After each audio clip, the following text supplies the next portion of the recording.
décision de supprimer le poste de Premier ministre. Ainsi donc, nos confrères du journal Sud Quotidien nous indiquent au titre de l'examen des textes législatifs et réglementaires, le Conseil a délibéré et adopté un projet de loi portant révision de la Constitution. Et selon nos confrères, il s'agit du premier acte dans le processus de suppression annoncé du poste de Premier ministre par Mohamed Boun Abdallah Dionne. Et nos confrères de Sud Quotidien s'en arrêtent là, sûrement n'ayant pas obtenu plus de détails concernant donc ce projet de loi. Et dans le quotidien Le Soleil, nos confrères lèvent un point du voile concernant donc cette réforme qui, si elle est votée par l'Assemblée nationale, va consacrer un réaménagement majeur du pouvoir exécutif avec la suppression de la primature. Et donc, selon nos confrères, même si cette réforme devrait aboutir à un retour vers un régime présidentiel plus marqué, caractérisé par un exécutif monocéphale, il n'en demeure pas moins que l'équilibre entre les pouvoirs exécutifs et législatifs est sauvegardé. Et justement, par rapport donc à ce projet de loi, nos confrères du quotidien Le Soleil nous indiquent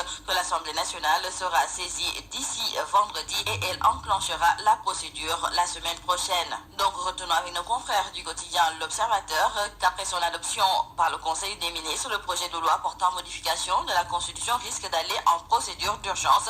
La majorité parlementaire se dit prête à accueillir le projet pour son adoption. Et mis à part sa décision donc de se passer d'un Premier ministre, hier, nous disent nos confrères du journal Le Sud Quotidien, le chef de l'État Macky Sall a insisté sur la réduction du train de vie de l'État, l'urgence de finaliser le programme national de modernisation des marchés et espaces commerciaux, tout en demandant au gouvernement d'élaborer une loi d'orientation sur l'urbanisme commercial et d'engager le processus de préparation d'une première loi de finances rectificative conforme aux nouvelles priorités de son mandat. Ainsi donc, nos confrères du journal La Tribune ont retenu que le président Macky Sall se lance dans la rationalisation du train de vie en réduisant au maximum les charges locatives de l'eau, de l'électricité ou encore du coût du téléphone. Pour nos confrères du journal La Tribune, le chef de l'État Macky Sall siffle la fin de la bamboula. Et dans le journal Rewmi Quotidien, nos confrères d'ajouter qu'aussi le chef de l'État Macky Sall veut mettre fin à la pagaille des passeports diplomatiques.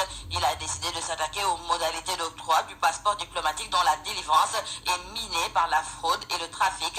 Et pour conjurer ce haro presque général sur le précieux sésame, le gouvernement a décidé de sévir.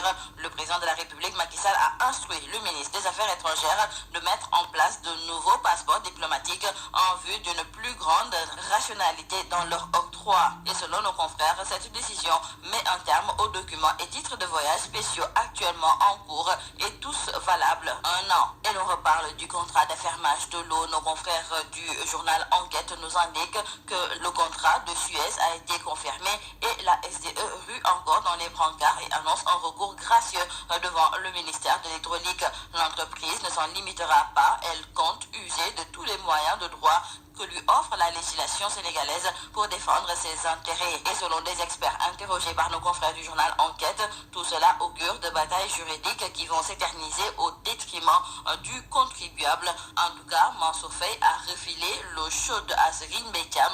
Ce dernier devra trancher le recours gracieux annoncé par la SDE. Parlons à présent de la grève des boulangers, une grève de 72 heures qui a démarré hier. Et selon nos confrères du journal Vox Populi, tout le monde ou presque se souciait de ne pas pouvoir consommer du pain hier matin après l'annonce faite par la Fédération nationale des boulangers du Sénégal d'observer une opération 72 heures sans pain. Et cela par un arrêt de la production à compter du mercredi 17 au vendredi 19 avril. Mais au premier jour du mouvement, nos confrères nous indiquent que le mot d'ordre de grève du pain n'a pas connu l'effet escompté car il y a eu plusieurs boulangeries qui ont produit et distribué leur pain. Des propos battus en brèche par le président de la Fédération nationale des boulangers du Sénégal, Amadou Gueye, déclare dans le journal Vox Populi que 80% des boulangers ont suivi le mot d'ordre ce mercredi. Restons avec nos confrères du journal Vox Populi qui se sont entretenus aujourd'hui avec le secrétaire général de la FGTS et aujourd'hui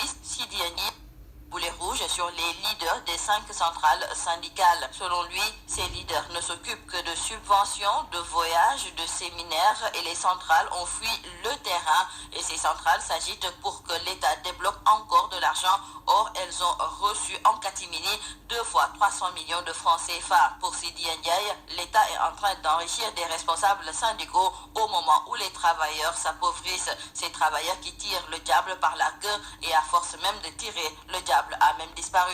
La boulimie foncière continue sa frénésie dans plusieurs localités du Sénégal. Guéréo et Yen n'échappent pas à cet accaparement des terres. C'est ce que nous disent nos confrères du journal Direct Info.